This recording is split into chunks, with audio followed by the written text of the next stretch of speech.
अच्छा मुझे 1 मिनट दीजिएगा, सॉरी ये I guess I pick the wrong PDF.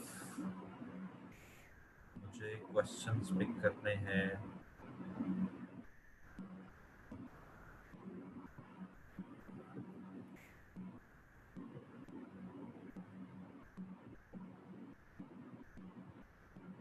Yeah, so that is the file. Okay, voice is not clear. Who is saying voice is not clear? Voice clear confirm कर दें जी। मैं थोड़ा सा आज हैंड फ्री ट्राई कर रहा हूँ, तो हो सकता है उसकी वजह से वॉइस क्लैरिटी ना आ रही हो। ओके जी, rest of the people are confirming कि वॉइस इज क्लियर। ओके जी, सो लास्ट क्लास में आपके साथ मैंने एक पीडीएफ शेयर किया था जिसमें हमने लर्निंग कर्व के कुछ क्वेश्चंस पास्ट पेपर्स में से सीमा के भी और different noises are coming from your side, nobody else is complaining। एक तो ये जो भी आप कमेंट कर रहे हैं डेल के नाम से, प्लीज मेक श्योर कि आप अपने नाम से लॉग इन करें, right? Dell is no name, so whenever you log in with your proper name. अगर मुझे बाकी लोगों की तरफ से भी कंप्लेन आती है डिफरेंट वॉइसेस की, तो शायद मैं चेंज करूंगा, otherwise okay now I got another one. अच्छा चलें ठीक है।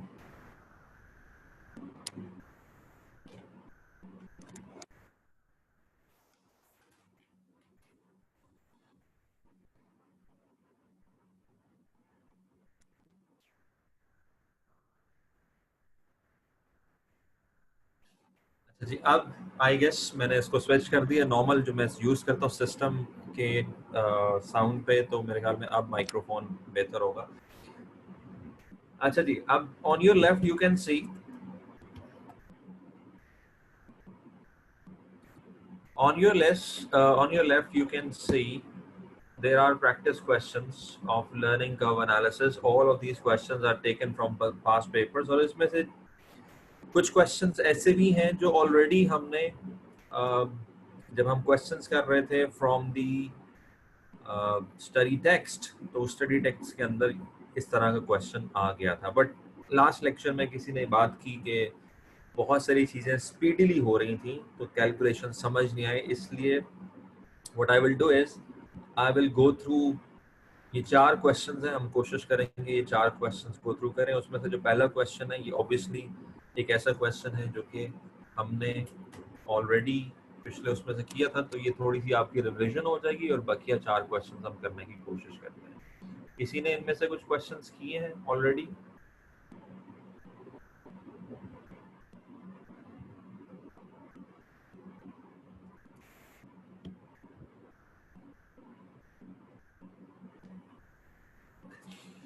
Okay,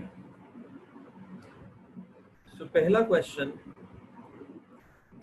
is basically a copy question with a different company name. लेकिन इस क्वेश्चन में भी स्टूडेंट्स को कुछ कंफ्यूजन होती है, वो फिर बाद में मेरे से पूछते हैं सर इन्होंने ऐसे क्यों किया और सवाल में ऐसे था, इसमें ऐसे क्यों किया। Anyways, so in front of you you can see a company who is making a new product Besta, and the data of the cost and the selling price is given. The management of the company expect reductions in the time to produce subsequent units of the Besta, and an 80% learning curve is expected. A customer has expressed an interest in buying units of Besta and has asked the following questions. If he bought the first Besta for rupees 25,200 and immediately ordered another one, what would be the selling price for the second Besta? So यहाँ पे आपने क्या करना है, आपने calculate करना है selling price for the second बेस्टा। उसके लिए हमें क्या कैलकुलेट करना पड़ेगा? उसके लिए हमें सबसे पहले कॉस्ट कैलकुलेट करनी पड़ेगी। तो कॉस्ट कैलकुलेट करने के लिए what you will do is you will take the material, direct material, that would be 4,000, उसके बाद लोगे आप डायरेक्ट लेबर। अब डायरेक्ट लेबर कितनी लेनी है, यहाँ पे आपको लर्निंग कर्व थ्योरी अप्लाई करनी पड़ेगी। और उसके बाद आप लोगे फिक्स प्रोडक्शन ओवरहेड्स।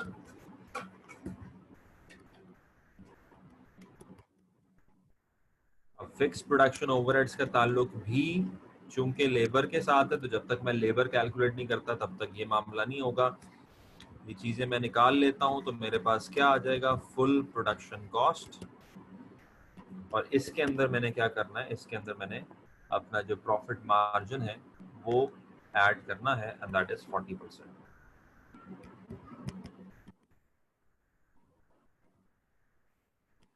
आप सारे मेरे साथ मिलके ये काम करो कि हमें ये जानना है कि दूसरे यूनिट पे कितना टाइम लगेगा लेबर का, और यहाँ पे हमें किस तरीके से जानना है कि हमें लर्निंग कर्व की थ्योरी अप्लाई करनी है।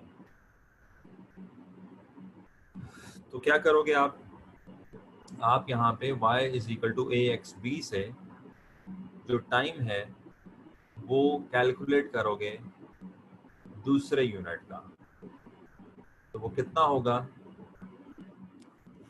वैसे तो इसको आपको फॉर्मूला भी अप्लाई करने की जरूरत नहीं है। What you can do is simply, चूंकि पहले यूनिट पे 200 कितना मिनट्स लगते हैं, 200 घंटे लगते हैं फर्स्ट यूनिट पे। So what will happen is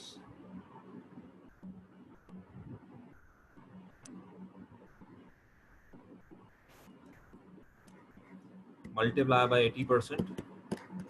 आपके पास जो टाइम लगेगा, cumulative time for the first 2 units, वो कितना लगेगा, 160 cumulative average for the first 2 units. अच्छा, अब यहाँ पे रिक्वायरमेंट क्या है, रिक्वायरमेंट आपको समझनी पड़ेगी। रिक्वायरमेंट ये है कि if he bought the first बेस्टा for 25,200 and immediately ordered another one, what would be the selling price for the second बेस्टा।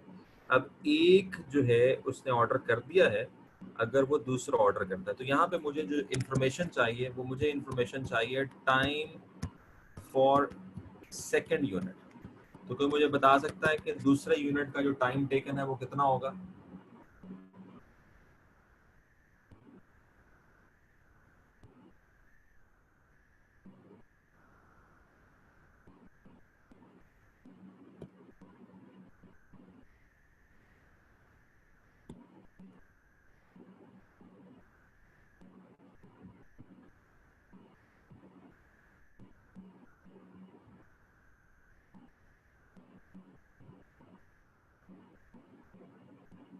Exactly तो टाइम जो दूसरे यूनिट का होगा वो होगा 120 घंटे। कैसे निकाला, जब आपने कम्युलेटिव एवरेज निकाला 2 यूनिट्स का, तो कम्युलेटिव एवरेज 2 यूनिट्स का निकला 160 मल्टीप्लाई बाय 2, तो कम्युलेटिव एवरेज 2 यूनिट्स का निकला 320। इसमें से पहले यूनिट का टाइम है 200 घंटे, अगर हम दूसरे यूनिट का टाइम देखें तो वो सिर्फ बनता है 120 घंटे। अब आपने 120 घंटों को चार्ज कर देना है as a direct labour 120, and you will multiply this by 30। So 120 multiply by 30, 3600, और उसके बाद आपने 120 को मल्टीप्लाई कर देना है 40 के साथ, and that will gives you 4800। 4800 plus 3600 plus 4000, that will give you 12400। ठीक हो गया।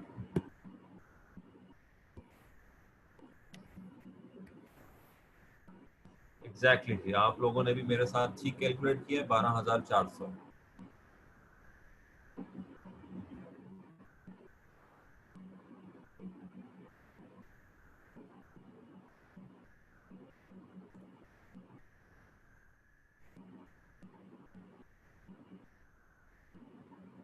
अब इस 12400 में आपने प्रॉफिट मार्जिन ऐड कर देना है।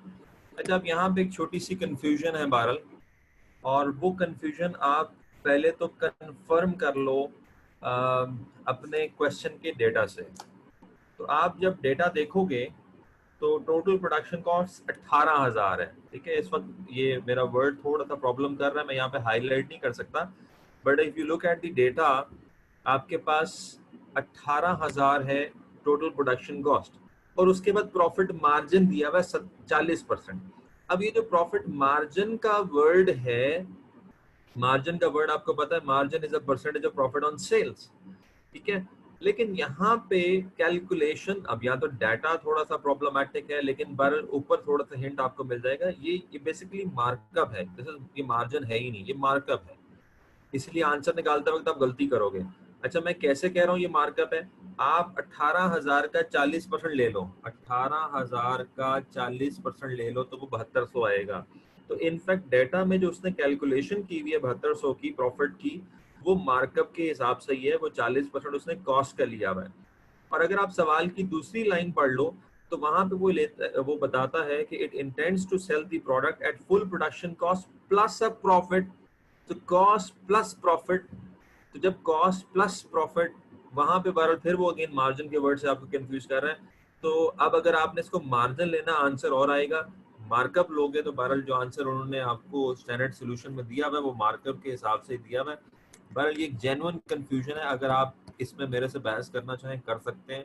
तो जो स्टूडेंट्स इसको मार्जिन के हिसाब से कर रहे हैं मैं तो उनको भी नंबर दूंगा, और जो मार्कअप के हिसाब से कर लेते हैं ये चीज़ें सारी अंडरस्टैंड करके, मैं उनको भी नंबर दूंगा। तो यहाँ पे आप लोग मुझे बता तो रहे हैं, मुझे अमजद ने जवाब दे दिया था 17,360, लेकिन आपने मार्कअप के हिसाब से सॉल्व किया इसको। 40% आपने कॉस्ट का लिया जबकि वर्ड मार्जिन का था। तो अगर कोई स्टूडेंट इसमें कंफ्यूज हो रहा है और वो मार्कअप को, मार्जिन को डिफरेंट तरीके से कैलकुलेट कर रहा है, तो बहरहाल इस सवाल में इतनी कंफ्यूजन जो है वो जायज़ है, क्योंकि वर्डिंग में और कैलकुलेशन में दो डिफरेंसेस हैं। तो ये हमने कैलकुलेशन कर ली for the requirement A. So this was requirement A. अब इसके बाद हमारे पास नेक्स्ट रिक्वायरमेंट है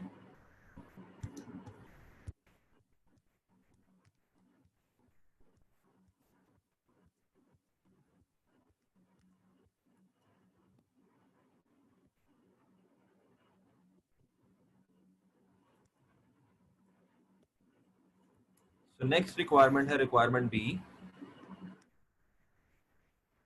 रिक्वायरमेंट बी में क्या है? If he waited until ABC Limited has sold first two बेस्टास to another customer, then he ordered the third and fourth unit, what will be the average price for the third and fourth unit?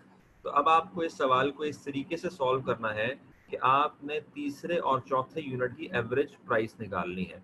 तो तीसरे और चौथे unit की average price निकालने के लिए सबसे पहले तो आपको तीसरे और चौथे यूनिट का जो टाइम है, अब यहाँ पे डिपेंड करता है आप टाइम, टोटल टाइम निकाल लो या आप एवरेज टाइम निकालो, दोनों से आप निकाल सकते हो।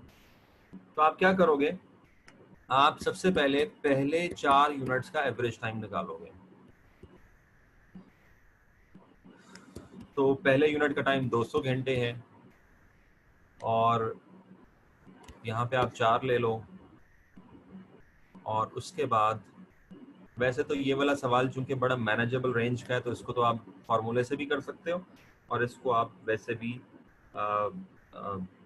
कर सकते हो। अगर मैं इसको वैसे करना चाहूँ तो मुझे क्या करना पड़ेगा? 200 टाइम्स 80% टाइम्स 80%।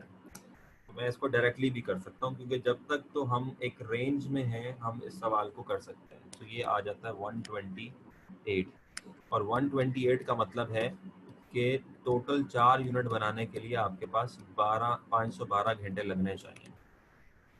अच्छा, 2 यूनिट्स का हम पहले निकाल चुके थे, तो 2 यूनिट्स पे जो कम्युलेटिव एवरेज आता है वो 160 आता है, और जो टोटल टाइम आता है वो 320 आता है।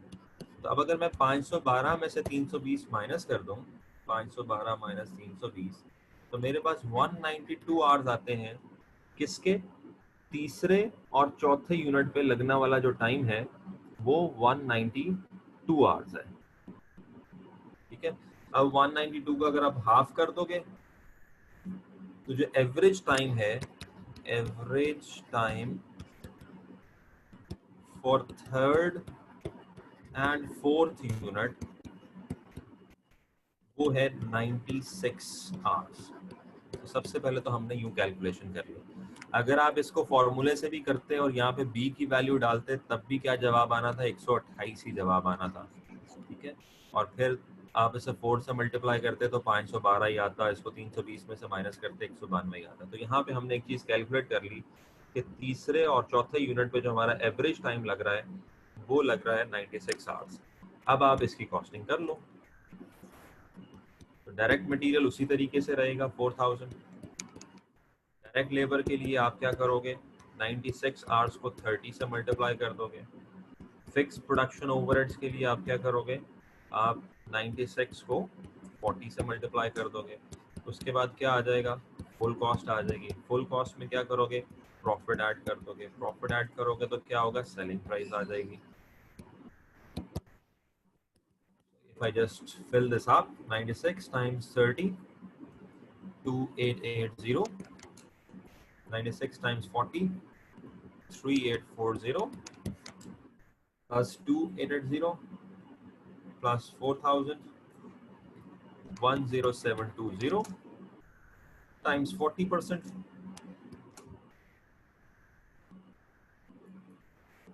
4288, 15,008। तो इस रिक्वायरमेंट का जो आंसर बनता है दैट इज 15,008। तो तीसरे और चौथे यूनिट का जो एवरेज सेलिंग प्राइस आती है वो 15,008 आती है। राइट, अगर किसी का कोई सवाल हो और किसी को किसी पॉइंट में समझ ना आई हो वो मुझे साथ साथ क्लियर कर सकता है।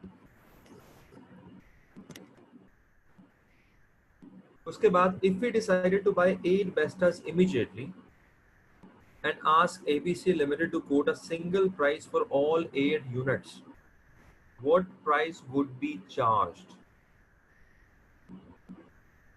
तो अब यहाँ पे हमें क्या करना है, क्योंकि वो इमीडिएटली 8 यूनिट्स बाय करना चाह रहा है और हम ये समझेंगे कि वो इकट्ठा 8 यूनिट्स का ऑर्डर दे रहा है, तो हम डेफिनेटली यहाँ पे 8 यूनिट्स का जो टाइम है वो लेंगे। कैसे लेंगे, 200 टाइम्स 80% टाइम्स 80% टाइम्स 80%, क्योंकि यहाँ पर कितनी डबलिंग हो रही है, 1 से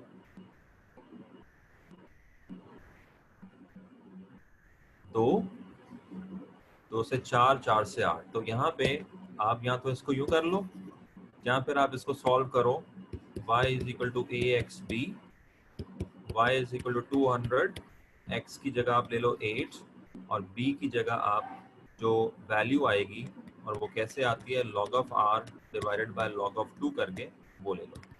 जब आप ये लेते हो तो हमारे पास इसकी जो एवरेज टाइम आता है दैट इज 102.4। 102.4। आप लोग मेरे साथ साथ करो। जोहेब बिल्कुल, थैंक यू, आपने कैलकुलेट किया। सारों को अपने अपने कैलकुलेटर चलाने चाहिए। बाज़ औक़ात कैलकुलेटर पे कैलकुलेशन नहीं हो रही होती स्टूडेंट से, तो आप log ऑफ 0.8 log ऑफ 2 करके इसको कैलकुलेट करो। तो एवरेज टाइम फॉर 8 यूनिट्स वो कितना है, 102.4। अच्छा, अब चूंकि उसने कहा कि 8 यूनिट्स की सिंगल प्राइस बताओ, अगर आप रिक्वायरमेंट पढ़ो तो जितना एरिया मैंने हाईलाइट किया हुआ है उसके ऊपर क्या लिखा हुआ है, हमने कोट करना है single price for all 8 units. इसका मतलब ये हुआ कि मैं यहाँ पे 8 के 8 यूनिट्स का टाइम लूंगा। तो अगर मैं इसको 8 से मल्टीप्लाई कर दूं, 102.4 को 8 से मल्टीप्लाई कर दूं तो ये आता है 819.2। अब मैंने जो कॉस्टिंग करनी है वो 8 के 8 यूनिट्स की इकट्ठी करनी है। तो मैं क्या करूंगा, मैं 8 यूनिट्स का मटेरियल लूंगा। 1 यूनिट का 4000 है तो 8 यूनिट्स का 32,000 होगा। मैं 8 यूनिट्स की लेबर लूंगा। 1 यूनिट की लेबर 8 यूनिट्स के आर्स हैं 819.2 और उसका रेट है 30, और मैं इतने ही यूनिट्स के लिए, इतने ही आर्स के लिए मल्टीप्लाई कर दूंगा उसको ओवरहेड से, और तब मेरे पास फुल कॉस्ट आएगी। और फिर उस फुल कॉस्ट में मैं 40% प्रॉफिट ऐड करूंगा, तो मैं फिर तब सिंगल जो सेलिंग प्राइस है वो बता सकता हूँ। सो 819.2 times 30, so that is 24576, and 819.2 times 40, that is 32768, and 32768 plus 24576 plus 32,000, so that equals 89,344. इसका मैं 40% ले लेता हूँ times 40%, so that is 35737.6. इससे मैं जमा कर लेता हूँ cost 89344, so my answer is 103639. तो ये जो 8 यूनिट्स हैं उसकी सिंगल प्राइस है। रिक्वायरमेंट को समझना बहुत ज़रूरी होता है, ख़ास तौर पे अगर आपको कंप्यूटर बेस्ड एग्ज़ाम आ रहा है। मेरे ख्याल में यहाँ पे थोड़ी सी मतलब गड़बड़ी है। 32,024,576, 32,768, 89344, 35737। तो ये इन दी एंड बस कैलकुलेशन मेरे से गलत होगी। 89344 प्लस 35376, ये बनता है 124।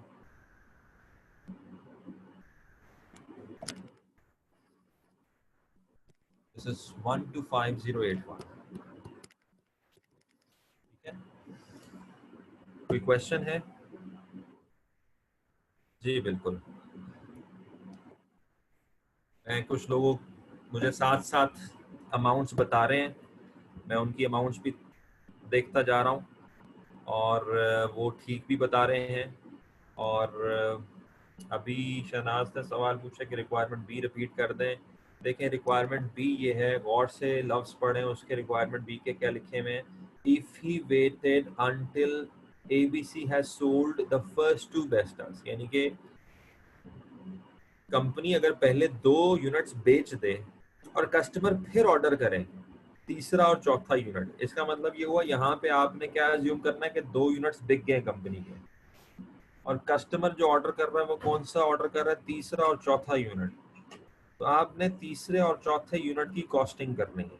अब इसके 2 तरीके हो सकते थे कॉस्टिंग करने के, या आप तीसरे और चौथे यूनिट की टोटल कॉस्ट निकालते और इन दी एंड टोटल कॉस्ट को 2 पे तकसीम कर देते, या फिर जिस तरीके से मैंने किया है, मैंने तीसरे और चौथे यूनिट का जो एवरेज टाइम है पहले वो निकाला है। ठीक है, तो क्या किया मैंने? सबसे पहले मैंने 4 यूनिट्स का टाइम निकाला, पहले 4 यूनिट्स का। फिर मैंने पहले 2 यूनिट्स का टाइम निकाला, उन दोनों का फर्क लिया तो तीसरे और चौथे यूनिट का टोटल टाइम आ गया। उसको जब मैंने 2 पे तकसीम किया तो तीसरे और चौथे यूनिट का एवरेज टाइम आ गया। तो मैंने शुरू से ही तीसरे और चौथे यूनिट का एवरेज टाइम ले लिया। तो जब मैंने कॉस्टिंग की तो यहाँ पे मैंने 1 यूनिट लिया, 1 यूनिट लिया, 1 यूनिट लिया। अब ये तीसरे की भी कैलकुलेशन है और चौथे की भी कैलकुलेशन है। एक तरीका इस सवाल को करने का ये हो सकता था कि आप 4000 की बजाय 2 यूनिट्स की यहाँ पे मटेरियल लेते और 1 यूनिट के आवर्स की बजाय 2 यूनिट के आवर्स लेते तीसरे और चौथे के, जो कि 192 घंटे बनते हैं। तो अगर आप इस तरीके से कर रहे हो तो इन दी एंड आपको कॉस्ट को 2 पे तकसीम करना पड़ेगा। तो 2 तरीके हैं सवाल को करने के, या तो 2 यूनिट्स को लेके चलो, एंड में 1 यूनिट की एवरेज निकालो, या फिर शुरू से ही 1 यूनिट के हिसाब से चलो और एंड तक, ताकि आपको 1 यूनिट का आंसर आए। ठीक है,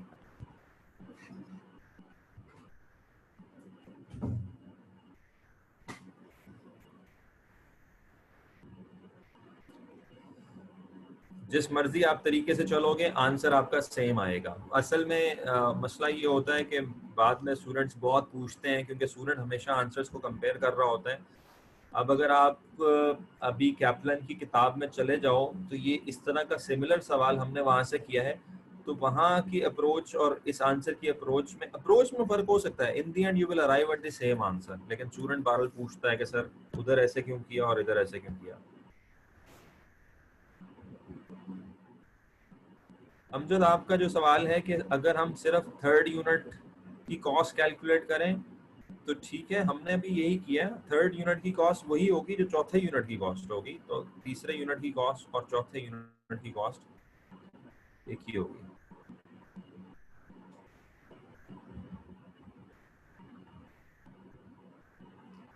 अली का कमेंट है, सर 3rd और 4th का एवरेज टाइम सेम नहीं होना चाहिए।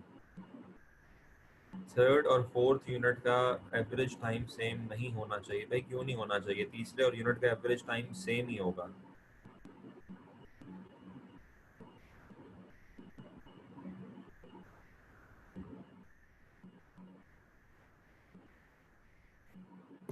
Average time of 3rd and 4th unit is the same. चलें जी, हमने काफी टाइम इस पर स्पेंड कर लिया। अगले क्वेश्चन पे चलते हैं, क्योंकि ये तो वो वाला क्वेश्चन था जो कि मोर और लेस वहां पे आपको ऑलरेडी इसी तरह से मिल गया था। Question number 2,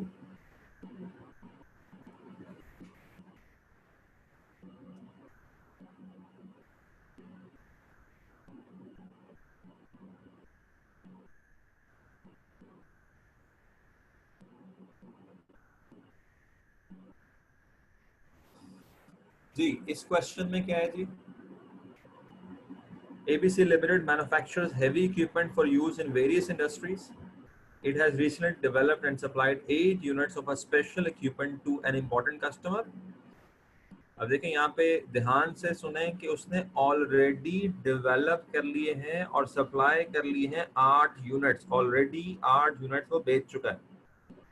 It took about 5,000 hours to build the first unit. पहले यूनिट पे 5,000 घंटे लगे थे। So 5,000 is 8. But thereafter a learning curve of 80% applies. R is 80%, which is expected to continue for the next 56 units. 8 से लेकर अगले 56 units तक, which means 64 units तक ये लर्निंग कर्व अप्लाई होगा। Direct labor cost is 100 per hour. Cost of direct material is 400,000 per unit. Variable overheads are at 80. Requirement: A new customer has placed an order for the 8 units of equipment. अब एक नया customer है जिसने 8 units का order किया है। ठीक है, तो आपने बतानी है प्राइस, एक ऐसी प्राइस जिसपे 20% प्रॉफिट हो। अब यहाँ पे सिर्फ एक ही टेक्निकल पॉइंट है, और वो टेक्निकल पॉइंट ये है कि 8 यूनिट्स पहले बन चुके हैं और 8 का मजीद ऑर्डर है। तो अब आप जो टोटल टाइम निकालोगे वो नेक्स्ट 8 यूनिट्स का होगा। और वो कैसे निकालोगे? आप टोटल टाइम निकालोगे 8 यूनिट्स का, और फिर टोटल टाइम निकालोगे 16 यूनिट्स का, और इन दोनों का जो फर्क होगा वो टाइम होगा, टोटल टाइम होगा 8 से 16 यूनिट्स का। क्योंकि हमने क्या निकालना है, हमने 8 से 16 यूनिट्स पे लगने वाला टाइम निकालना है। अब इसको आप कैसे करोगे, मेरे साथ साथ कर लो। इसको आप ऐसे करोगे कि सबसे पहले आप 8 यूनिट्स का कम्युलेटिव एवरेज निकालोगे। पहले यूनिट में 5,000 घंटे लगते हैं, x की जगह 8 लिख दो, b की जगह b की वैल्यू लिख दो, और b की वैल्यू क्या आएगी? log of 0.80। मेरे ख्याल में बार बार एक ही b की वैल्यू हमारी निकलती है। और log of 2, मुझे कोई बता दे जरा कैलकुलेट करके। I guess this is minus, हमने कल भी बार बार निकाली थी,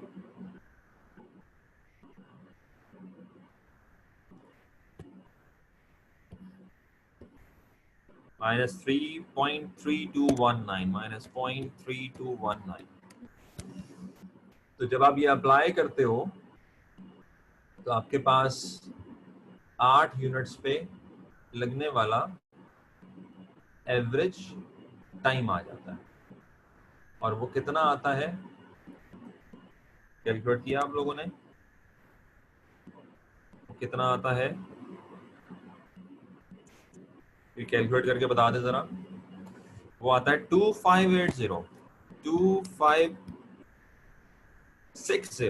ये हो गया 8 यूनिट्स पे लगने वाला एवरेज टाइम। इसको अगर आप 8 से मल्टीप्लाई कर दोगे तो टोटल टाइम आ जाएगा 20,480। तो एक चीज तो हमें ये चाहिए थी, तो ये मैं यहाँ पे लिख देता हूँ 20,480। अब अगेन इसको आपने सॉल्व करना है 16 यूनिट्स के साथ। तो y is equal to 5,016 minus 0.3219। जब आप 16 से सॉल्व करोगे तो आपके पास एवरेज आएगा। And I am very happy कि आप लोग मुझे साथ साथ जो है वो आंसर्स बता रहे हैं। इससे मुझे ये तसल्ली हो रही है कि आप मुझे फॉलो भी कर रहे हैं और दूसरा खुद काम भी कर रहे हैं। तो यहाँ पे अगर मैं 16 यूनिट्स की एवरेज निकालूंगा तो वो एवरेज आती है 2048, और अगर उसको मैं 16 से मल्टीप्लाई कर दूं तो वो आता है 32768। और अब मैंने क्या करना है, 32768 में से 20480 माइनस करना है, तो मेरे पास जो 9 से 16 यूनिट्स का जो टाइम आता है वो 12,288 आता है। ये एक ही फिगर थी जो मुझे कैलकुलेट करनी थी 9 से 16 यूनिट्स की, क्योंकि जो अगले 8 यूनिट्स हैं वो किस में काउंट होते हैं, 9 से 16 में। ठीक हो गया? यहाँ तक आपने मुझे फॉलो कर लिया? चलें जी, अब यहाँ तक अगर आपने फॉलो कर लिया इस सवाल को, तो अब तो सिंपल कॉस्टिंग करनी है। सिंपल कॉस्टिंग कैसे करनी है? मटेरियल लेना है, और जो मटेरियल है वो 4 लाख पर यूनिट है, तो 4 लाख पर यूनिट को आप 8 से मल्टीप्लाई कर दोगे, 32 लाख आ जाएगा। उसके बाद डायरेक्ट लेबर है, डायरेक्ट लेबर के कितने घंटे हमने अभी निकाले हैं 9 से 16 यूनिट्स के, 12,288 घंटे। And you need to multiply this by the rate of labor, which is 100, and that gives you 12.28 million. This is your cost of direct labor.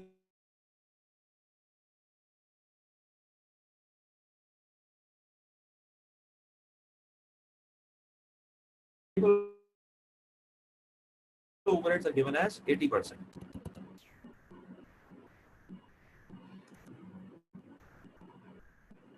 इसको आप 80% कह लें या 80 पर डायरेक्ट लेबर आर दिया हुआ है, तो हम इस तरीके से भी कैलकुलेट कर सकते हैं, 12288 टाइम्स 80, so this is 983040। तो यहाँ से ऑनवर्ड मेरे ख्याल में क्वेश्चन को तो करवाने की भी जरूरत नहीं है, क्योंकि इसके बाद तो आपने फुल कॉस्ट निकाली है, फुल कॉस्ट के बाद आपने प्रॉफिट मार्कअप या मार्जिन ऐड कर देना है, तो that is the end of the question.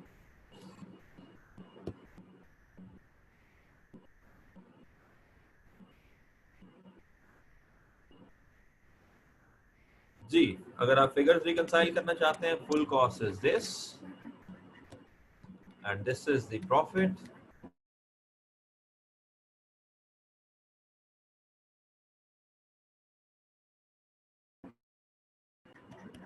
and this is the selling price. Okay? So this is the answer.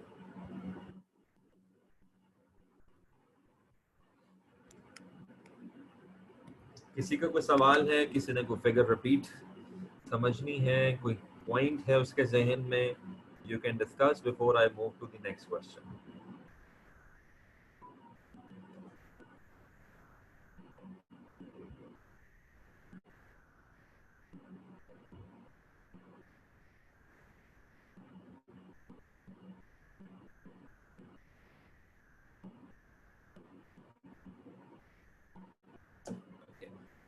There is no question, so let's move forward.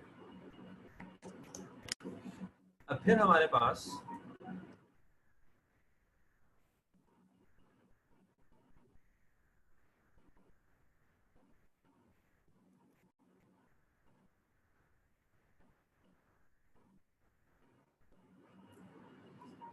जी, अब ये एक सवाल मेरे से पूछा गया है कि प्रॉफिट किस परसेंटेज के लिए है, तो वहां पे क्लियरली लिखा हुआ है कि प्रॉफिट आपने सेल्स का लेना है। ठीक है, तो अब इसको मैं जरा आपको समझा दूं।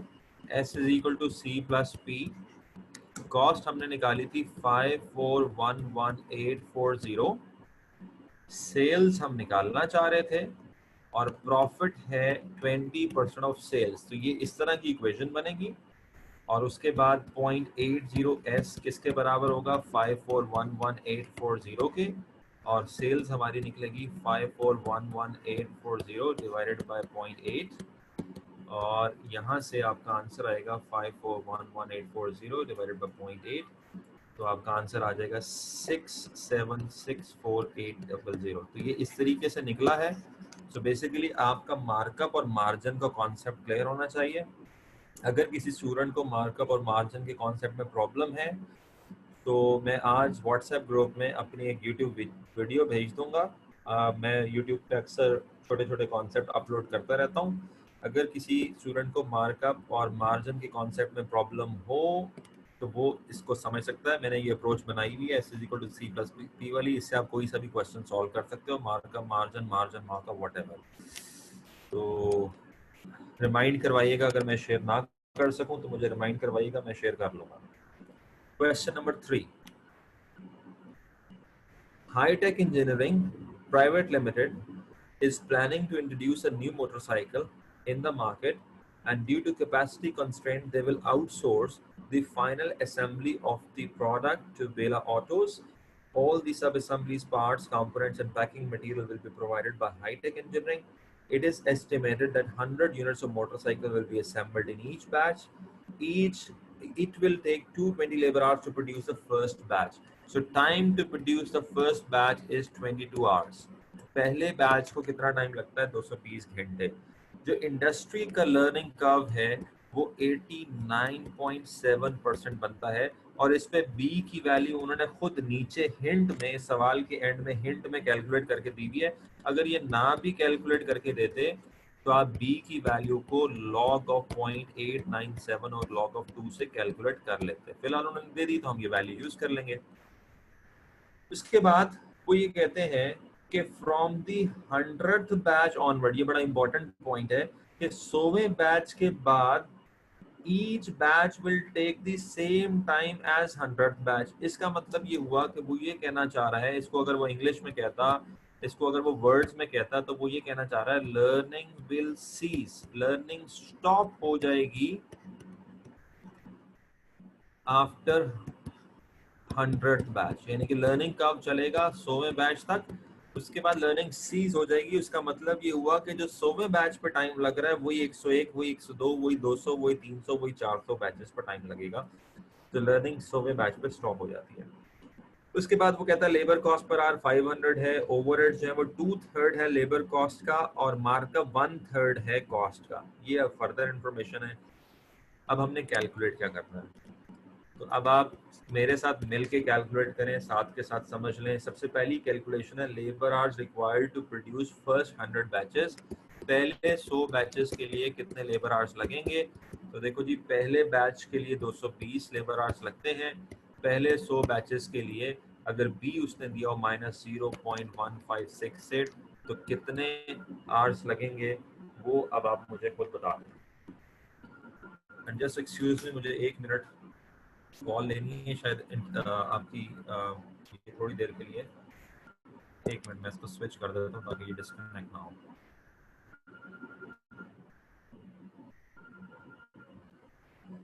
चलें छोड़ें, कॉल बाद में ले लेंगे.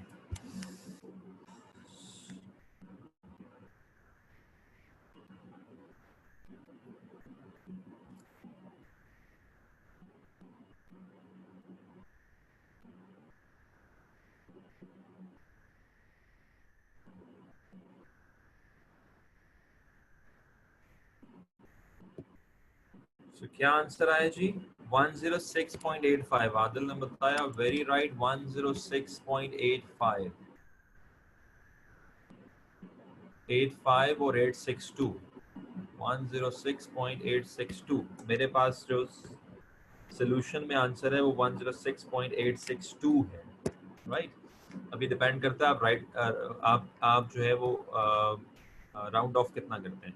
अच्छा, इसको आप 100 से मल्टीप्लाई कर दो, क्योंकि उसने कहा था labour hours required to produce 100 batches. तो 100 से करोगे तो 10686 आवर्स बनेंगे. तो इसका जो असल में जवाब है वो 10686 आवर्स है.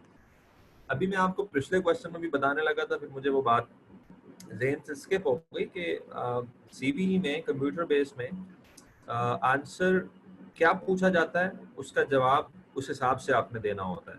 तो अगर उसने लेबर आवर्स पूछे हैं और उसने लेबर आवर पर बैच नहीं पूछा या एवरेज नहीं पूछे, तो वो लेबर आवर्स पूछ रहा है तो टोटल पूछ रहा होगा, तो आपने टोटल आवर्स ही बताने हैं. इसके बाद वो आपको कहता है कि आप क्या बताओ, labour hours required to produce 100th batch बताओ. सो अब हमने बताना है labour hours required for 100th batch. अब आपको इसकी मेथडोलॉजी का पता है. आप टोटल आवर्स निकालोगे 101 बैचेस के, ये आप जरा खुद करो मेरे साथ, और फिर आप टोटल आवर्स निकालोगे 100 बैचेस के, वो हम निकाल चुके हैं. 100 बैचेस का तो हम निकाल चुके हैं 10686. तो आप सिर्फ 101 बैचेस पे निकाल लो, और उसके बाद जो इन दोनों का डिफरेंस होगा, ठीक है, इन दोनों का जो डिफरेंस होगा, and how much is that? 10596 ये है। Oh sorry, I did a mistake, और मेरे ख्याल में आप लोगों ने पिक भी कर ली होगी। मैंने गलती की और आपको पिक भी कर लेना चाहिए। मैं जरा कमेंट्स पढ़ लूँ, शायद किसी ने पिक किया या नहीं किया। हाँ ठीक है, Adil has picked it up. So 99 पे निकालना है, 101। एक कम करते हैं, एक ज्यादा नहीं करते। मेरा असल में इस वक्त एक इम्पोर्टेंट, सो ये बनेगा 99 पे 10596। तो 100th बैच पे जो टाइम लगता है, 100th बैच पे वो लगता है 90 hours.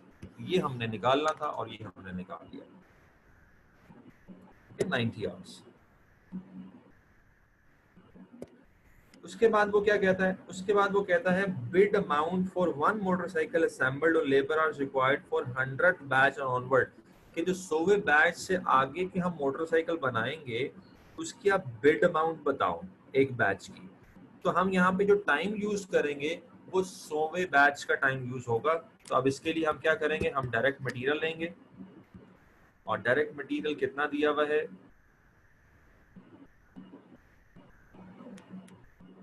Direct material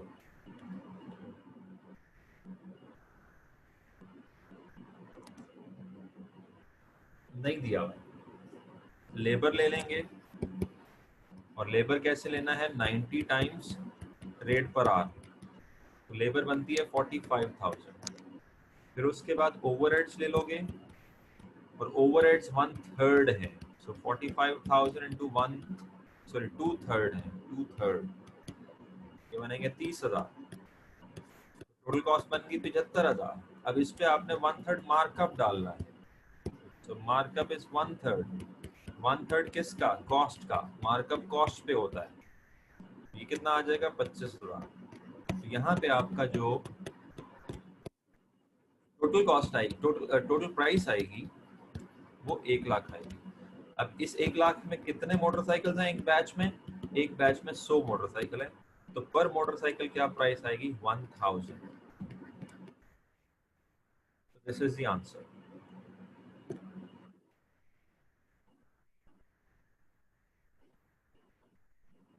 100K for the total, 100K for the total, and 1K for one motorcycle। क्योंकि जो क्वेश्चन है, if you read the requirement 3, और मुझे ये बात अब तीसरी दफा रिपीट करनी पड़ेगी कि जब क्वेश्चन आता है तो सीबीई में आपने जो आंसर फीड करना है वो बड़ा मैटर कर रहा था, क्योंकि आपको एक बॉक्स सा दिया होगा। लाइक समझ लें आपको ये बॉक्स दिया हुआ है कि आप इसमें आंसर फीड करो, किसका? नंबर 3 का। ये बात जान लें कि जो इसके जवाब में 1 लाख लिखेगा उसका जवाब गलत हो जाएगा, चाहे उसने सारे स्टेप्स ऊपर ठीक किए हैं। और जो इसके जवाब में 1000 लिखेगा उसका आंसर ठीक हो जाएगा। अब फर्क क्या है? रिक्वायरमेंट 3 में वाज़े तौर पे लिखा हुआ है कि बिड अमाउंट बताओ वन मोटरसाइकिल की। One motorcycle, one batch of motorcycle नहीं लिखा हुआ, वन मोटरसाइकिल लिखा हुआ है। तो बहुत सारे स्टूडेंट्स सीबी में जो फेल होते हैं और वो आके कह भी रहे होते हैं कि सर हमारा क्वेश्चन तो बिल्कुल ठीक हुआ था, तो वो बात का रियलाइज नहीं करते कि जो रिक्वायरमेंट वो दे के आए हैं वो रिक्वायरमेंट पूछी नहीं गई थी, कोई और रिक्वायरमेंट थी। तो इतनी माइन्यूट सी गलती हो जाती है, इसलिए you need to double check, triple check what you are inserting in that box. So 1 lakh गलत हो जाएगा, हालांकि ठीक जवाब है। सिर्फ 10 पे तक, 100 पे तक सीन नहीं किया था, 1000 ठीक हो जाएगा। तो इतना माइनर फर्क जो है वो आपने जरूर कंसिडर करना है।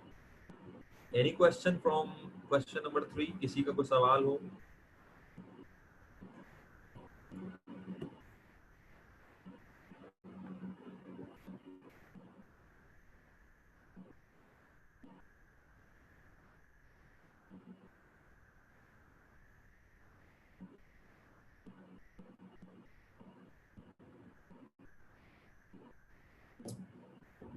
Okay, have a look at next question.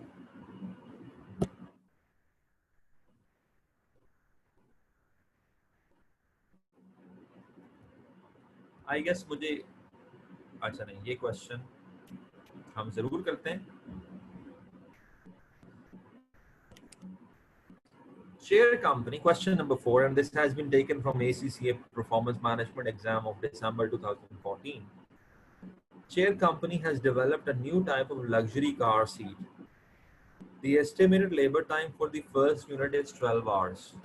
So estimated labor time for the first unit is 12 hours. And a learning rate of 75% applies to the first 8 units. पहले 8 यूनिट्स पे लर्निंग रेट 75% अप्लाई होगा. Cost of labor is 15 per hour and the material and other variable overhead cost is 230 per unit. Share company plans on pricing the seat by adding 50% markup on the total variable cost. Again, price कैसे calculate होगी? Price calculate होगी 50% markup add करने से total variable cost पे. और variable cost आपने कैसे calculate करनी है? Based on incremental time taken to produce the 8th unit. तो आपने वेरिएबल कॉस्ट की कैलकुलेशन में 8th यूनिट का टाइम लेना है, ये उसने आपको खुद बताया है. Requirement A, and again try to do with me. Calculate the price which share company expects to charge for the new seat. अच्छा, आप जो लोग ये कह रहे होंगे कि जी हमारा तो पेपर सीबी होना है सर, हमें सवाल करा रहे हैं, मेरे ख्याल में मैं इस चीज़ को पहले क्लियर कर चुका हूँ कि ये देखें, ये 5 नंबर की रिक्वायरमेंट है. आप यूँ समझो ये 5 नंबर का सीबी में सवाल एज इट इज़ उठा के आ सकता है और पेपर में पूछे भी जा रहे हैं इस तरह के सवाल. सिर्फ फर्क क्या होगा, आपने एक बॉक्स के अंदर अपना आंसर फीड करना होगा रादर देन आप आंसर लिख रहे होगे या आंसर शीट पे आप मैनुअली सॉल्व कर रहे होगे. तो ये क्वेश्चंस इक्वली एप्लीकेबल है कंप्यूटर बेस्ड एग्जाम्स के लिए. So calculate the price, expect to charge for the new seat. Learning index जो है वो -0, B की वैल्यू खुद दी हुई है -0.415, ना दी होती तो हम खुद निकाल लेते हैं. और वो ये कह रहा है the first phase of production has now been completed for the new car seat. अच्छा सॉरी, ये पहले तो हम ये रिक्वायरमेंट कर लेते हैं, ठीक है. पहले तो हमें ए रिक्वायरमेंट करनी होगी, हमने 8th यूनिट के हिसाब से कैलकुलेशंस करनी है. तो आप ज़रा मेरे साथ करें. सबसे पहले हम क्या करेंगे, हम सबसे पहले जो मटेरियल और वेरिएबल ओवरहेड्स हैं हम ये ले लेते हैं, और कितने लेंगे? 230. उसके बाद हम लेबर चार्ज करेंगे. अब लेबर हमने ऐसे चार्ज करनी है कि लेबर का रेट तो 15 है, लेकिन मुझे लेबर के आवर्स चाहिए. और लेबर के आवर्स वैसे तो पहले यूनिट में 12 घंटे लगे थे, लेकिन हमने 8वें यूनिट के निकालने हैं. तो हम क्या करेंगे, हम लेबर आवर्स निकालेंगे. और यहाँ पे आप मेरे साथ कीजिएगा, बल्कि मेरे से पहले कर लीजिएगा. आप लेबर आवर्स निकालोगे 8 यूनिट्स के, फिर उसके बाद लेबर आवर्स निकालोगे 7 यूनिट्स के,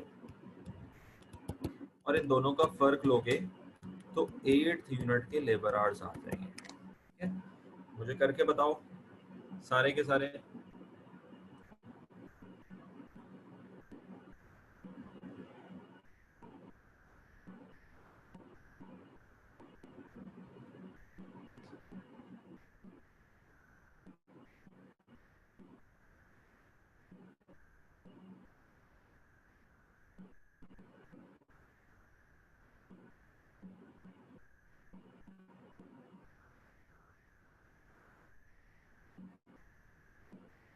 अभी आपका चेक भी हो जाएगा कि अब तक आपने चीजें जो है वो ग्रिप कर ली हैं या नहीं, क्योंकि ये कैलकुलेशन बार बार आपको करनी पड़ रही है.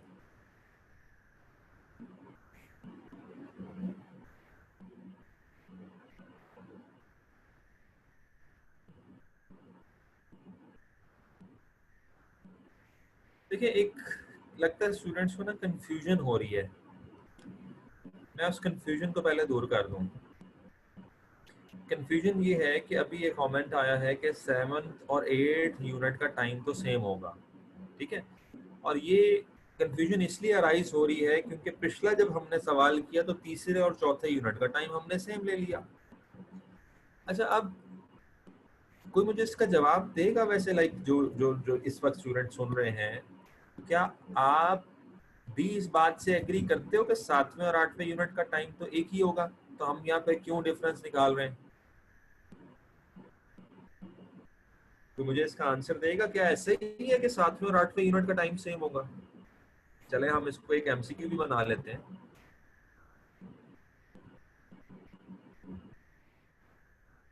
तो कहा गया नहीं होगा। अच्छा, अगर मैं आपको कहूं होगा, और अगर मैं कहूं नहीं भी होगा और होगा भी, सही? हाँ, अब आदिल ने बड़ा अच्छा जवाब दिया, मैं यही सुनना चाह रहा था कि एवरेज सेम होगा। अब यहाँ पे आप दो लफ्ज सुन लो, एवरेज सेम होगा बट इंक्रीमेंटल मुख्तलिफ होगा।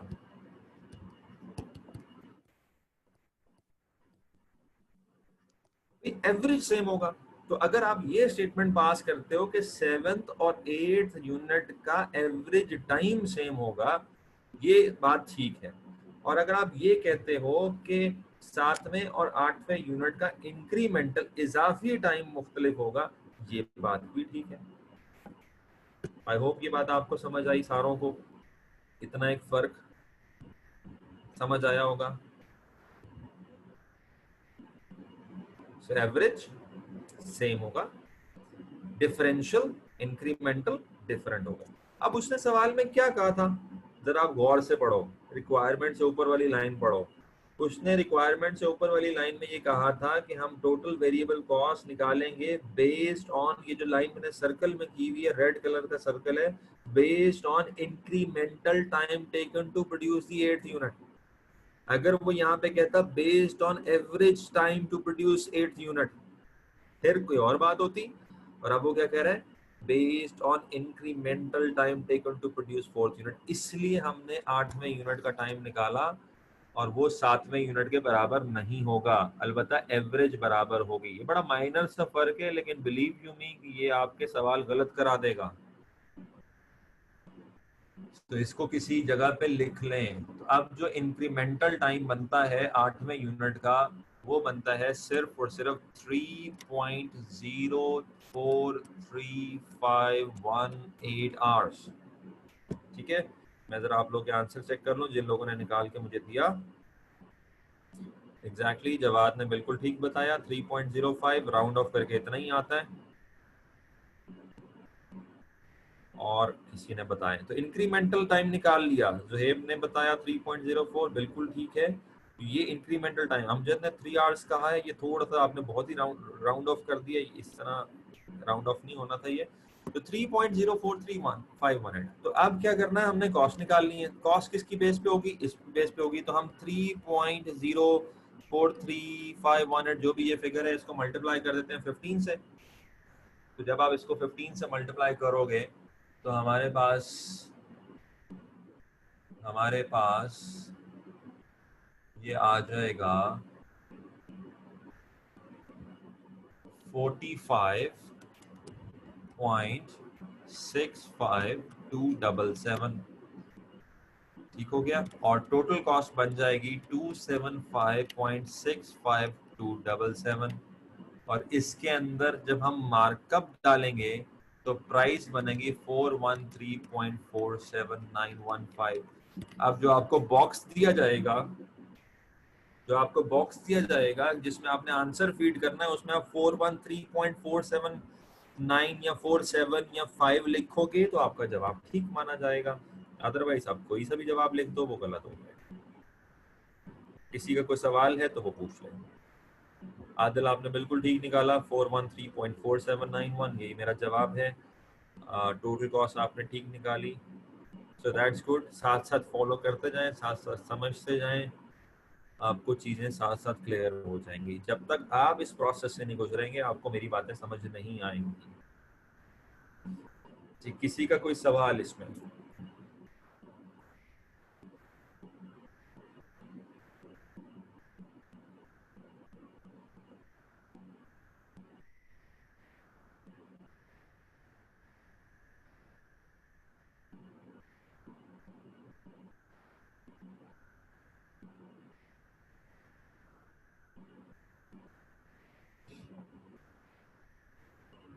So if that is okay, then let's move on to the requirement, next part of this question.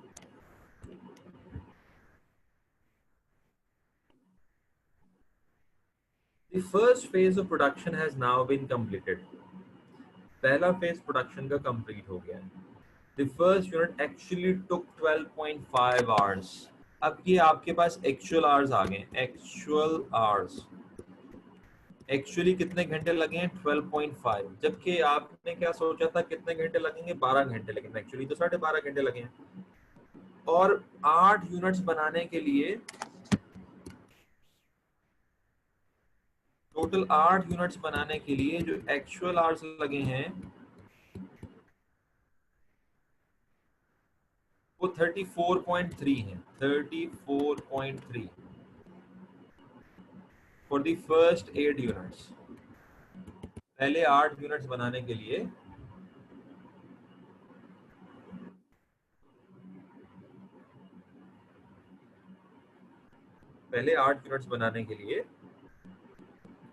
जो टोटल टाइम है दैट इज 34.3.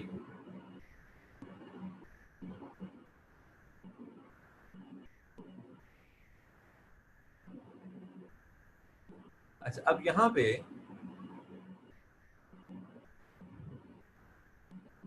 आपसे क्या पूछा जा रहा है? So, at which point the learning effect come to an end? Share company are planning on adjusting the price to reflect the actual time it took to complete the 8th unit. Calculate the actual rate of learning and state whether this means that labor force actually learned more quickly or less quickly. अब यहाँ पे आपसे पूछा जा रहा है actual rate of learning. Actual rate of learning. ये अब आपने बताना है. ये अब आप कैसे बताओगे? Anybody have an idea? किसी के पास आइडिया है कि ये आप कैसे बता सकते हो?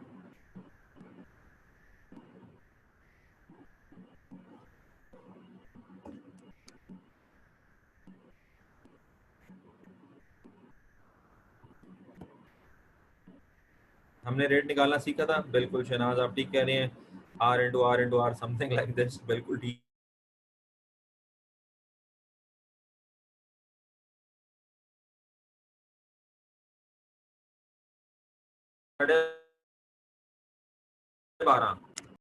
उसके बाद जब डबल होगा तो R से फॉल कर जाएगा टाइम. जो भी रेट ऑफ लर्निंग होगा उतना हो जाएगा. Time fall to that rate हो जाएगा. डबल हो गया, 2 हो गए. उसके बाद 2 से 4 और उसके बाद 4 से 8. अब ये किसके बराबर होगा ये मुझे आप लोग बताओगे बस. अगर ये आपने मुझे बता दिया तो आप समझ लो आपने ये सवाल कर लिया. 12.5 into R into R into R equals to what?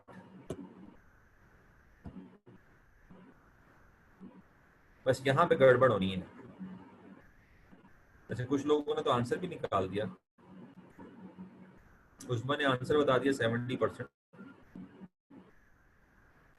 which is right.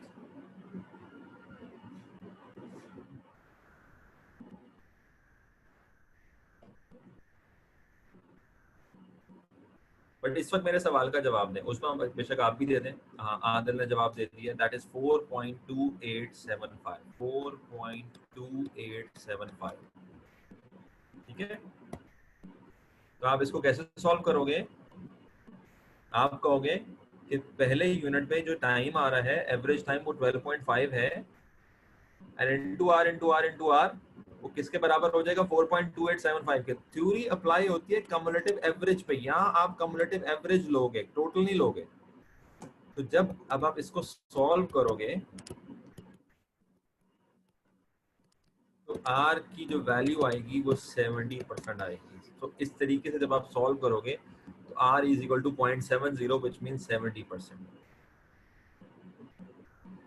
तो इसमें जो सबसे इंपॉर्टेंट पॉइंट था समझने वाला, जो इसको यहाँ पे 34.3 लिखेगा वो गलत कर जाएगा क्योंकि 34.3 एक्चुअल आवर्स है. हमने तो एवरेज लेने होते हैं. थ्योरी तो एवरेज के हिसाब से चलती है.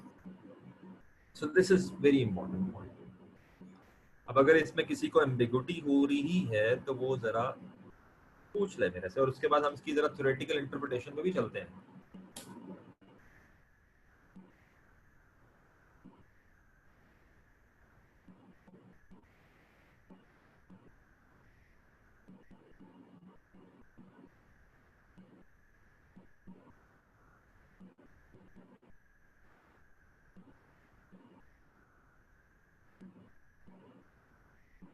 Any question?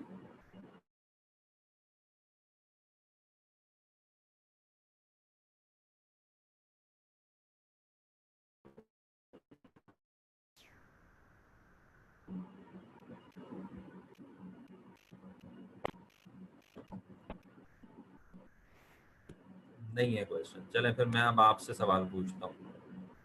अब मेरा सवाल ये है कि अगर रेट ऑफ लर्निंग हमने एस्टिमेट किया था 75% और एक्चुअल रेट ऑफ लर्निंग हमारा आया 70%, तो लेबर की लर्निंग स्लो है या क्विक है? एक्चुअल लर्निंग क्विक है या स्लो है? ये जरा आप मुझे बता दें, क्विक और स्लो। यहाँ पे भी एक डॉज है, यहाँ पे भी एक कैच है।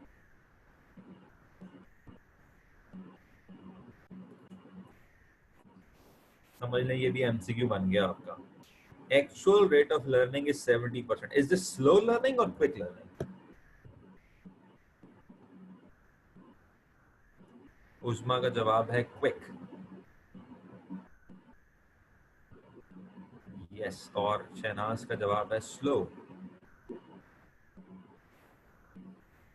और उस्मा ने एक अच्छी स्टेटमेंट ऊपर लिखी हुई है, मैं वो स्टेटमेंट पढ़ देता हूँ सारों के लिए। Learning curve rate is inversely proportional to the actual pace of learning. So the less the rate, the more quick the labor is learning. तो इस स्टेटमेंट को बल्ले बांध लें सारे। The less the rate, the more quick the labor is learning, because learning curve rate is inversely proportional to the actual pace of learning. ये बात समझ आए ना आए, लेकिन अब आपको मैं मैथमेटिकली आपको समझा दूं कि देखो, अगर पहले यूनिट को बनाने पे 100 घंटे लगते हैं और 75% रेट ऑफ लर्निंग है, तो अगले यूनिट को 75 घंटे लगेंगे। और अगर 70% रेट ऑफ लर्निंग है तो 70 आवर्स लगेंगे। अब क्विक कहाँ पे हुआ? डेफिनेटली क्विक यहाँ पे हुआ। तो जब आपका रेट ऑफ लर्निंग कम होता है तो that equals to quick rate of learning. Labour ज्यादा तेजी से लर्न कर रही है। 75%, 70% is quicker, 65% is more quicker, 60%, 50%, जितना rate of learning, 90% is slow, 95% is more slow। तो ये बात भी अब जहन में बिठा लें, ठीक है? तो बेसिकली हमारा जो एक्चुअल रेट ऑफ लर्निंग 70% पे आया है, इसका मतलब ये हुआ कि हमारी लेबर ने तेज काम करना स्टार्ट कर दिया, उनकी लर्निंग ज़्यादा हो गई है। हमने एस्टिमेट कम की थी, उनकी एक्चुअल लर्निंग ज़्यादा है, वो जल्द लर्न कर रहे हैं। ठीक हो गया जी? ये आपने अपने जहन में बिठाना है और किसी जगह पे नोट्स बना के लिख लें। ऐसी बातें जहन से निकल जाती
okay so I am back.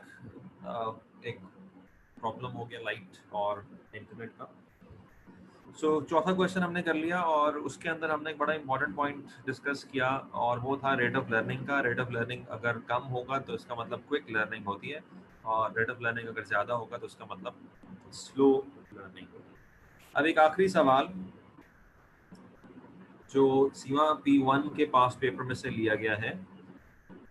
Given the time 10 minute है, मैं कोशिश करता हूँ इसको क्विकली आपसे डिस्कस करने की। A company is planning to launch a new product. It has already carried out market research at a cost of 50,000 and as a result has discovered that market price of the product should be 50. The company estimates that 80,000 units of product could be sold at this price before one of the company's competitors enter the market with a supplier product. अब सीमा के questions में और ACC के questions में जरा एक तमहीद बड़ी लंबी चौड़ी होती है और बड़ा लंबा चौड़ा टेक्स्ट होता है और हमारे स्टूडेंट्स काफ़ी ज़्यादा परेशान होते हैं जितना ज़्यादा टेक्स्ट होता है उससे। बट अब तक जनरल इंफॉर्मेशन है, उसके बाद कॉस्ट की इंफॉर्मेशन है, material labour direct cost. Then third paragraph, production was planned to occur in batches of 10,000 units and it was expected that 80% learning rate applies. So यहाँ से हमें पता लगा कि 80% rate of learning applies. और कब तक अप्लाई होगा? Until fourth batch. So rate of learning ceases or stops after fourth batch. चौथे बैच के बाद rate of learning जो है वो stop हो जाएगा. Thereafter, the direct labor cost expected to be constant. No changes to the direct labor rate were expected.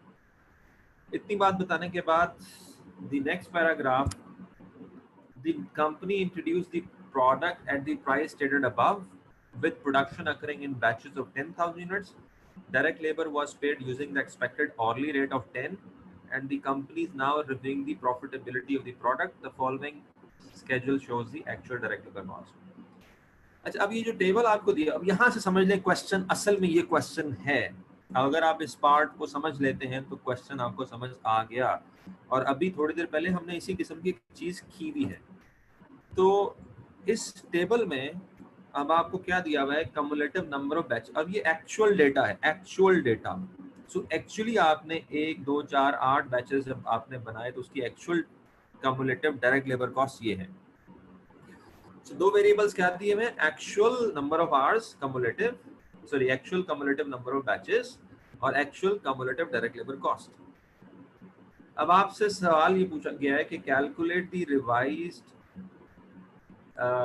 cumulative direct labor cost for the 4 level of output given the actual cost of 2,80,000 for the first batch.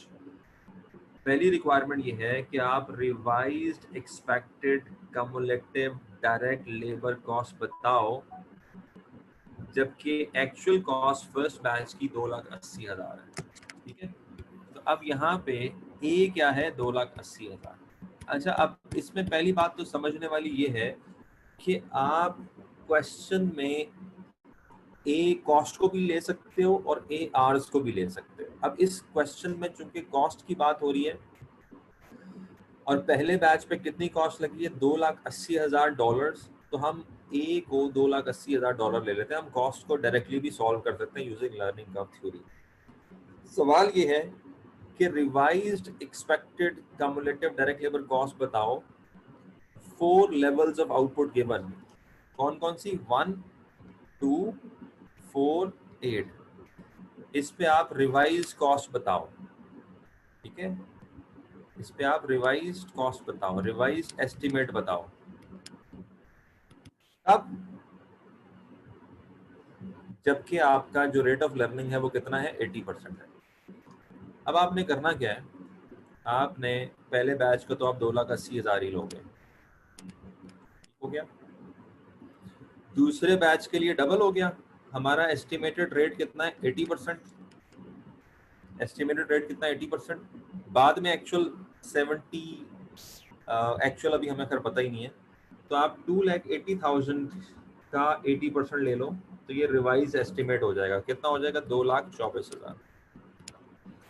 और फिर इस 2,24,000 का 80% ले लो तो ये revise estimate हो जाएगा। और फिर इसका 80% ले लो तो वो रिवाइज एस्टिमेट हो जाएगा। रिक्वायरमेंट दोबारा आपको समझाता हूँ। उसने ये कहा कि पहले बैच पे अगर एक्चुअल कॉस्ट 2,80,000 आती है तो आप दूसरे, चौथे और 8वें बैच का एस्टिमेट बताओ। ठीक है, एस्टिमेट बताओ। और एस्टिमेट क्या बताओ? एक्सपेक्टेड कम्युलेटिव लेबर कॉस्ट बताओ। वो हमने थ्योरी अप्लाई करके बता दी, क्योंकि अगर पहले बैच पे 280 आती है तो डबल करने से फॉल कर जाएगी, फिर डबल करने से फॉल कर जाएगी, फिर डबल करने से फॉल कर जाएगी। तो मेरे पास ये सारे रिवाइज एस्टिमेट्स आ गए।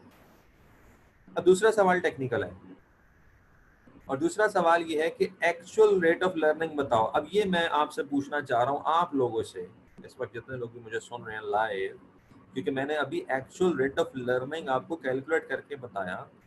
तो अब ये जो आपके पास दूसरा टेबल है 1248 और 284, 76, 809, 1376, इस टेबल से आप एक्चुअल रेट ऑफ लर्निंग निकाल के बताओ। आपको सिर्फ मैं 1 ही मिनट दूंगा, क्योंकि ऑब्वियसली अगले 4-5 मिनट में हमारा सेशन क्लोज हो जाएगा। मैं थोड़ा सा स्ट्रेच करने की से कोशिश करता हूँ, बट आप जरा क्विकली एक कैलकुलेशन करके मुझे बताओ कि इसमें एक्चुअल रेट ऑफ लर्निंग क्या आ रहा है।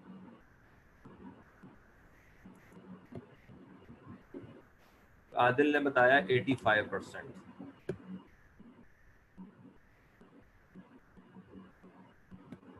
जो कि ठीक है। अब 85% कैसे आया? 85% ऐसे आया कि आपने 1248 पे यहाँ पे एवरेज लेना है। तो आपको क्वेश्चन में टोटल दिया हुआ है, टोटल कितना है? 280। एवरेज कितना आएगा? 280। टोटल क्या दिया हुआ है? 476। 476 को 2 पे डिवाइड करोगे, एवरेज आ जाएगा 238।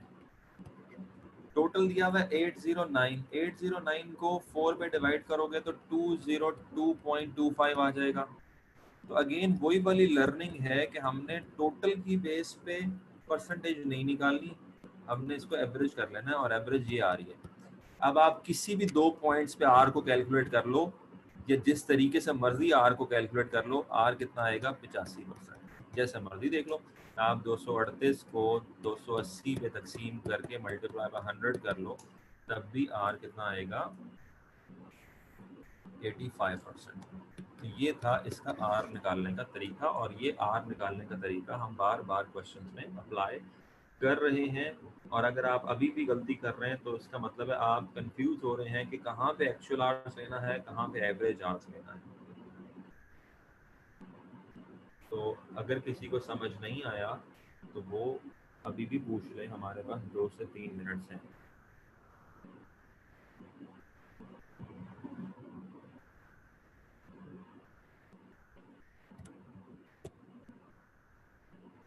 जी, इसकी अगली इंटरप्रिटेशन ये है कि अगर हम 80 से 85% पे चले गए हैं तो ये स्लो लर्निंग हो गई। स्लो लर्निंग का मतलब है मोर टाइम, और मोर टाइम का मतलब है मोर कॉस्ट, और मोर कॉस्ट का मतलब है लेस प्रॉफिटेबिलिटी। तो जो अगला सवाल था उसका ये जवाब है, discuss the implications of your answers, discuss the implications of your answers for the managers of the company. तो अगर आपका एक्चुअल रेट ऑफ लर्निंग ज्यादा है तो that means slow learning, slow learning means more time, more time mean more cost, and given the pricing अगर वो same है, fixed है, तो आपका प्रॉफिट कम हो जाएगा। So definitely it's gonna have very much implications for this. Question 4 हो गया था, हो नहीं गया था? 1 मिनट पीछे जाते हैं।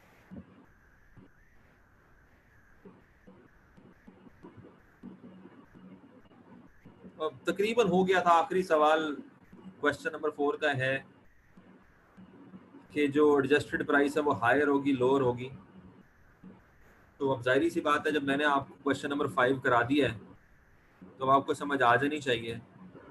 पिछले केस में आपका एक्चुअल रेट ऑफ लर्निंग जो था वो कम हुआ था, और क्विक लर्निंग की बात हुई थी। क्विक लर्निंग इसके उलट होगी। क्विक लर्निंग का मतलब है लेस टाइम, लेस टाइम का मतलब है लेस कॉस्ट, और लेस कॉस्ट का मतलब है कि आप फिर प्राइस कम चार्ज कर सकते हैं। तो यहाँ पे बगैर चीज़ों को कैलकुलेट किए हम ये बता सकते हैं कि एडजस्टेड प्राइस क्वेश्चन नंबर 4 में कम होगी। क्यों कम होगी? क्योंकि कॉस्ट कम हो रही है। कॉस्ट क्यों कम हो रही है? क्योंकि क्विक हो रहा है।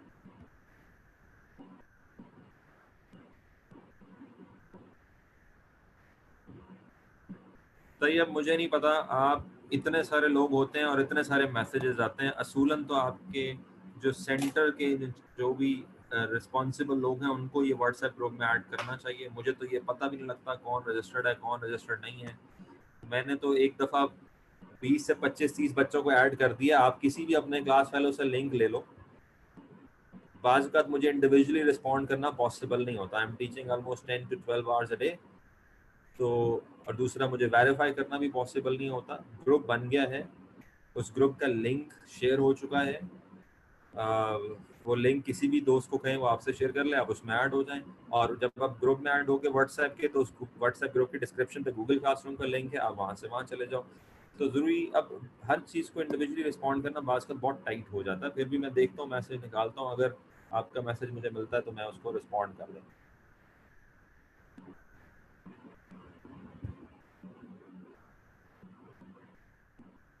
अमजद, ये व्हाट्सएप ग्रुप में क्वेश्चंस तो मैं नहीं शेयर करता होता। मैं व्हाट्सएप ग्रुप में सिर्फ अगर करता होता हूँ तो जवाब दे देता हूँ कुछ मैसेजेस का।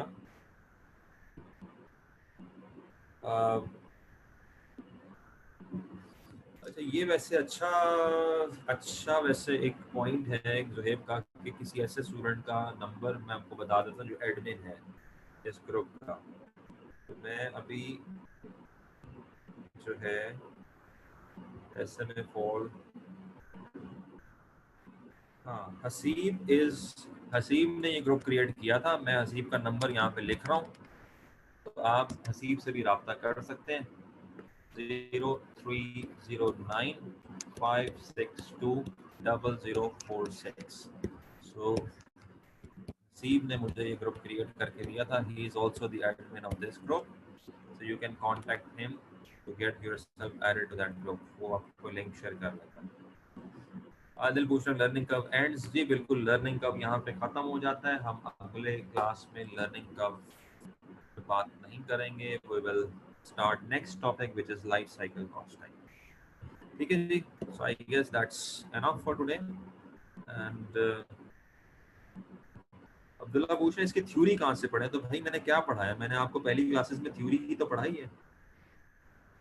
मैंने आपको जो पहली दो क्लासेस हैं उसमें थ्योरी ही तो पढ़ाई है। थ्योरी क्या है? थ्योरी यही है कि इस कॉन्सेप्ट की एप्लीकेशन कहाँ पे है, लिमिटेशंस क्या हैं, इम्प्लीकेशंस क्या हैं, कॉन्सेप्ट है क्या एज कम्युलेटिव आउटपुट डबल्स, आपका जो cumulative average time per unit है वो फॉल करता है, ए क्या है, एक्स क्या है। तो सारी थ्योरी पढ़ाने के बाद, और कहाँ से पढ़ाई है थ्योरी, मैंने बताया है कि मैंने ACCA की जो F5 की किताब है परफॉर्मेंस मैनेजमेंट की, वहाँ से मैंने आपको ये चैप्टर पढ़ाया है। तो आप वहाँ से पढ़ सकते हैं, कहीं से भी पढ़ लें। सीमा वटेवर एक ही थ्योरी लिखी होगी, बहरहाल ये वहाँ से पढ़ लें।